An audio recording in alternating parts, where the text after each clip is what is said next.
नमस्कार साथियों, मैं कृष्णा राष्ट्रवादी। इस समय मैं मध्य प्रदेश के कटनी जिले के बहरी वन क्षेत्र में हूँ।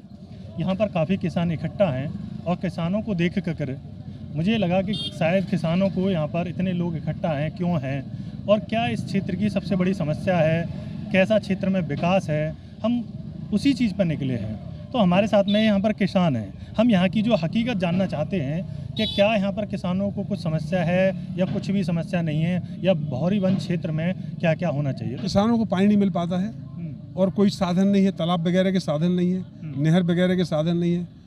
हम लोग पठारी क्षेत्र में हैं, बोरों में उतना पानी भी नहीं है जितना पानी चाहिए हम लोगों को।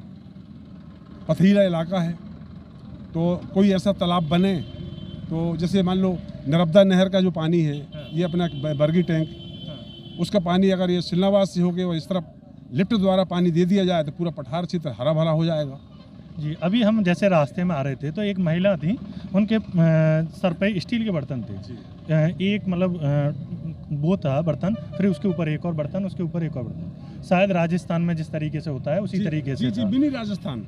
जी, मिनी राजस्थान। मिनी राजस्थान साहब, ये पठार क्षेत्र में पीने की समस्या भी अब दिनों दिन आएगी। जैसे यहाँ पर जो सरकार है, हमने भी सुना है कि नर्मदा नहर के रूप में सोचा था कि यहाँ से नर्मदा नहर पास होगी, जिससे ये जो पठारी क्षेत्र आप बता रहे हैं उसकी समस्या सॉर्ट आउट हो जाएगी। तो वो क्यों नहीं हो पा रही है? अब वो नेता लोगों से रिक्वेस्ट किया हम लोगों ने, आरजी की, लेकिन कोई सुनाई नहीं है। लोग कह भर के चले जाते हैं, स्टेज में खड़े होकर सांत्वना दे के चले जाते हैं, बोल के चले जाते हैं, फिर उसमें ध्यान नहीं देते हैं। 5 साल से बोल रहे हैं, 5 साल से चिल्ला रही पब्लिक पठार क्षेत्र की नेता से, पार्टी वालों से, समस्या हल नहीं हो रही। आज़ादी के 75 साल हो चुके हैं और इन 75 सालों में आपने लगातार सरकार से ये मांग कर रहे हैं कि यहाँ के जो विधायक रहते हैं या क्षेत्र के सांसद रहते हैं, उनसे आप लगातार बोल रहे हैं कि यहाँ पर पानी की बड़ी समस्या है।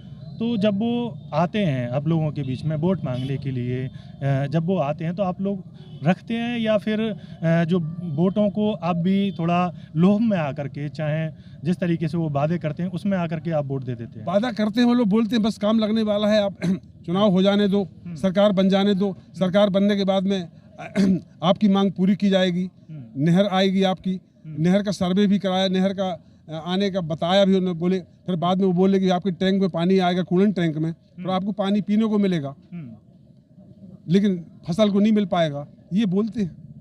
तो अब मुख्यतः किसानों को अगर देखा जाए यहाँ पर तो पानी की समस्या, उसके अलावा भी कोई और समस्या देख रहे हैं आप? पानी से तो ज़्यादा सब कुछ है। पानी की समस्या, पानी है तो सब कुछ है। फसल है, जल है तो जीवन, जल है तो जीवन है। सरकार भी हर जगह लिखवाती है कि जल है तो जीवन है। जब जल ही नहीं है तो काय का जीवन अब?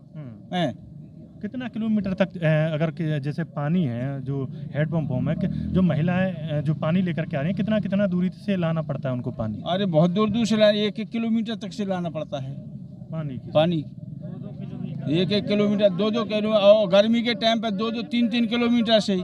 अगर गांव में किसी का टैंकर है तो टैंकर में भरवा के बेचारा पिला दिया, गांव में तो पिला दिया, न तो सब बैठे हैं ऐसे ही। 600 फुट नीचे से पानी नहीं आ रहा, ऊपर वाटर लेवल हो जाए अगर कहीं भी 600 फुट, अरे 600 फुट खाली पोल पड़े हैं, खाली पोल पड़े हैं। तो फिर तो यहाँ पर अगर देखो वाटर लेवल बन जाए, ऊपर अगर तालाब बन जाए तो नीचे वाटर लेवल सही आ जाएगा। कछु नहीं, सिंचाई करना मिले तो वाटर लेवल तो मिल जाए, कम से कम कहीं भराव तो बन जाए पानी का। एक तालाब थोड़ा सा बंधवाने के लिए तैयार हुई सरकार, और वो भी 1 साल से काम ही बंद पड़ा है उसका। अब कैसे क्या होगा बताओ? अब मरेंगे किसान, न मरेंगे। ये 14-15 गांव तो हमारी, जहाँ से महतो जी बोल रहे हैं, यह 14-15 गांव में तो पानी की समस्या है ही बिल्कुल। अगर जो समस्या है, आप लोगों ने समस्या बताई, तो क्या इस समस्या का निदान भी है? निदान है, छोटे छोटे तालाब बनाए जाए, जगह जगह छोटे छोटे तालाब बनाए जाए। कई नाके हैं, जंगल के किनारे किनारे कई नाके हैं, उनका सर्वे करा के छोटे छोटे तालाब बनाए जाए। अभी पन्ना जिले में, तुम्हारे छतरपुर जिले में छोटे छोटे तालाब बने हैं, वहाँ किसान खुशहाल है। अब मेरे यहाँ 25 साल पहले सर्वे हुआ था तालाब का, अभी आज भी तालाब नहीं बन पाया। 25 साल पहले 5 सरकारें हो चुकी, 3 बार तो भाजपा सरकार रही, उसके पहले कांग्रेस थी। कांग्रेस में खुद कुछ काम चला, फिर भाजपा में कुछ काम चला। जैसे ही चुनाव नजदीक आता है काम शुरू हो जाता है। चुनाव हो जाने के बाद में खाली लाइन चूने की भी रह जाती है बस। अच्छा, चूना की सिर्फ चूना की बनती है, चूना की खत्म हो जाती है। चूने का ही लेआउट होता है और लेआउट होने के बाद में सरकार बनी, वो लेआउट खत्म हो जाता है। मगर सरकार बदलती रहती है, कांग्रेस से लेके भाजपा। जी हाँ। अच्छा, तालाब भी बदलते रहते तालाब भी बदलते रहते हैं। अभी वो तालाब का एरिया मतलब 50 एकड़ था, आज वो 19 एकड़ बचा है हैं। जी, तीन पंचवर्षीय योजना में। और जबकि सारा मुआवजा भी चुकता है उसका जमीन का। लोगों को मुआवजा भी मिल गया, किसानों से मुआवजा भी मिल गया। तालाब में कोई काम ही चालू नहीं किया, और अभी किया है चालू, अभी तो महीने 1.5 महीने चल रहा है काम। जी हाँ जी। जैसे जो यहाँ पर विधायक आते हैं या सांसद आते हैं, तो क्या वो क्षेत्रीय रहते हैं या बाहर से आते हैं? हमारे यहाँ तो अभी आज तक क्षेत्र का बने नहीं। हमारे यहाँ पूरे इस पठार क्षेत्र में सब लोग खड़े हैं, यहाँ का पैदाइश वाला आज तक विधायक ही नहीं बना। सब बाहर के बनते हैं, सब बाहर के कोई सोहरा का है, कोई कटनी का है, कोई दमोह का है, कोई पन्ना का है, ऐसे बनते हैं। तो स्थानीय नहीं बनता, स्थानीय नहीं बन पाता। कारण क्या है? अब वो कारण गवर्नमेंट का है, वो जब टिकट दे देगा यहाँ का बन जाएगा। लोग टिकट मांगते हैं, टिकट ही नहीं मिलेगी तो कैसे विधायक बनेगा यहाँ का? आपको लगता है कि मतलब अगर मानो क्षेत्रीय विधायक हो या आसपास से कोई कैंडिडेट जीतता है, हाँ, तो वो समस्या सॉर्ट आउट कर सकता है या नहीं कर सकता है? क्यों नहीं कर सकता?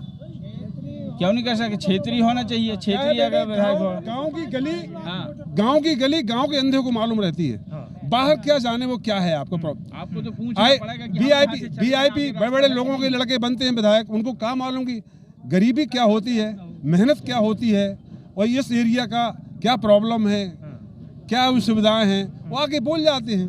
अभी कहने लगे, जैसे मान लो विधायक जी अभी आ जाए तो मेरे से बोलेंगे, भैया दादाजी आपका काम चालू हो गया? जी सर हो गया। ये होता है जी। हमने सुना है कि मतलब दिनों दिन चुनाव भी महंगे होते जा रहे हैं, तो फिर एक जो आम व्यक्ति है, चाहे आप ही ले लीजिए, तो किस तरीके से, जो जैसे आपने बताया, जो गांव का व्यक्ति होता है वो गांव की गलियों को पहचानता है। जी जी।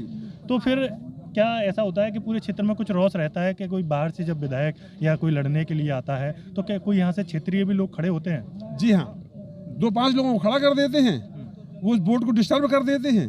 2-2, 5-5 हज़ार वोट ले गए, उनका वोट जो बैंक है उन्हीं का हो गया, पूरा सॉलिड हो जाता है। 4-5 लोगों को खड़ा कर दिया क्षेत्रीय लोगों को, पूरा चुनाव डिस्टर्ब हो जाता है। और यहाँ पैसा भी की मार हो जाती है। पैसा भी देते हैं लोगों को, गरीब लोगों को दे दिया, कोनो को 500 दे दिए, कोनो को 1000 दिए दिए, कोनो को 10,000 पकड़ा दिए, कहे इतनी वोट है हमारी, वो कहे इतनी वोट है। ये इस सारा तरह से कर करू के वो वोट अपनी ले गए और यहाँ खड़ा करके और उनको सबको गुमराह करके और सब अपना खेल बना लिया बाहर से, क्योंकि बाहर के धनी लोग हैं और यहाँ तो धनी की कोई है नहीं। अगर गाँव का कोई खड़ा भी होता है तो धन खर्च नहीं कर पाता, पैसा खर्च नहीं कर पाता, वो बनेगा कैसे? जैसे बाहर के आगे पैसा खर्च किए और अब हमको सबको मोह के ले गए और बाहर जाके बैठ गए, बस अब नहीं सुनना हमको। अब जब फिर आया तो जैसे महादेव जी ने कहा वो सही होता है कि आगे फिर वही माने वो करने लगे कि यहाँ ये करवाएंगे, यहाँ ये करवाएंगे, यहाँ वो करवाएंगे, यहाँ वो करवाएंगे, ये सब का घोषणा करके चले गए। मुख्यतः जो परेशानी है कहीं ना कहीं राजनेताओं या जो प्रशासन में इस समय जो बैठे हैं, उनकी वजह से इस पूरे क्षेत्र में पानी की समस्या बनी है। हाँ, पानी हर समस्या, पानी भरने की हर समस्या। और भी जैसे मानो अगर जैसे आप बता रहे हैं कुछ और समस्या रही। हाँ, आज के 15 से 20 दिन पहले यूरिया खाद में आज भी रात भर की, हाँ, पूरी रात वहाँ इंतजार करती, तब कहूँगा पर्ची बनती। जो रात भर स्पष्ट बिल्कुल। पसीना आ गया मेरे को। आपका क्या नाम है? मेरा नाम रविकांत लोधी मर गया। कितना बीघा जमीन है आपका? हमारे पास तो 4-5 एकड़ है। 4-5 बाहर भी खेती क्या करें। समस्या देखते हैं? अभी खाद बीज की बता रहे थे। खाद, यूरिया खाद में रात में लाइन लगती, सवेरे 8 बजे के पहले बंद, और वो तले को है कि 8 बजे से चालू हुई, और रात ही में टोकन मिल जाते, जितने खेत में लगी रात के टोकन तब मिल गई खाद। पूरी रात किसानों को यहाँ पर रात भर गद्दा पल्ली लेके जाते रहे हैं। ये तो बहुत बड़ी समस्या हुई है। सरकार बीजेपी सरकार है ना, अभी बीजेपी की सरकार है। यूरिया की बोरी 50 किलो की आती थी पहले, अब 45 किलो की आती है। ये जितने मंत्री मिनिस्टर है सब खा लिए, वो 5 किलो तो खा लीजिए हमारी, और रेट हमको तो नहीं लग रहा है। ये क्या है बताइए? ये मिल रहा है 400 और के ऊपर है। सरकार आई तब से इतनी ज्यादा महंगाई है। अच्छा, हमारे प्रदेश में अभी गैस सरकार वो गैस दी थी ना, अब गैस के रेट कितने हैं? 1100। कोई गैस जला रहा है क्या? गरीब लोग सब अपने अपने कमरों में रखे हुए हैं गैस, कहाँ गैस मिलती है? इस सरकार को अलग करेंगे, दूसरी सरकार चाहिए हमें, बदलाव चाहते हैं हम। और हमारे क्षेत्र का कोई भी एक सड़ा सा आदमी खड़ा हो जाएगा, हम उसको वोटिंग करेंगे। हमारे क्षेत्र का नेता होना चाहिए। अच्छा, हमने ये देखा है जब हम उत्तर प्रदेश की बात करते हैं, थोड़ा सा वहाँ से किसानों की समस्या हमने वहाँ पर भी सुनी है। तो जो खाद मिलता है, उन खादों के साथ में एक पुड़िया सी और मिलती है, राख सी। तो क्या यहाँ पर भी ऐसा कुछ यहाँ मिलता एक बोतल मिला थी। अच्छा, यहाँ बोतल मिला था। हाँ, नाइट्रोजन की इतनी सी, मतलब वो हमारे यहाँ 250 रुपये की बोतल भी है। अच्छा, कंपलसरी है लेना, अगर नहीं लोगे तो यूरिया न मिली। नहीं देंगे। हमारे यहाँ राख आती है, ऐसी पता ना, लोग बोलते हैं कि राख जैसा आता है। अच्छा, यहाँ बोतल मिलती है। बोतल मिलती है, वो भी देते हैं। ले या ना ले? नहीं, मोदी वो बोतल ना लिए हाँ। तो खाद मिलने वाली नहीं। अगर बोतल नहीं लिए तो कोई खाद नहीं मिलेगी, नहीं कोई खाद नहीं है। जाओ जाओ जाओ जाओ, नहीं तो इनको लेना पड़ेगा। हाँ, और ये नैनो यूरिया बोलते हैं उसको। जैसे भाजपा सरकार ने बोला था कि किसानों की आय दोगुनी कर दी जाएगी, तो डीजल, पेट्रोल, खाद, हर चीज़ दोगुनी जरूर हो गई। 1000 से 1400, 900 से 1400, 1500 DAP हो गई। लेकिन धान गेहूँ का रेट 100-200 रुपये बढ़ा दिया गया है, ठीक है ना। लाइट 18